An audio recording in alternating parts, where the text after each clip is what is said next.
Hola amigo, en este video les quiero comentar un poco sobre este estéreo chino.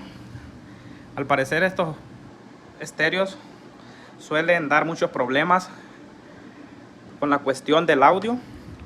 Si tienen este problema, les voy a dar una serie de tips para que puedan evitar ese tipo de inconvenientes, ¿verdad? En el sonido, si escuchan que el sonido se oye así con bastante interferencia o ruido en las bocinas o el zumbido del motor, es porque este estéreo está falto de tierra. Así que van a desconectar la pantalla y en esta placa, en la parte de acá donde va la antena, podemos conectar un cable directamente de aquí del pin de las orillas, porque este es el pin central, que es el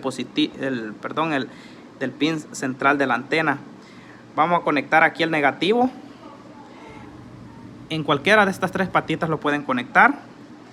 Y este cable lo ponen atado aquí con un tornillo a la carcasa, que es de aluminio, de la plaquita. Y luego sacan este cable y lo conectan al chasis del carro.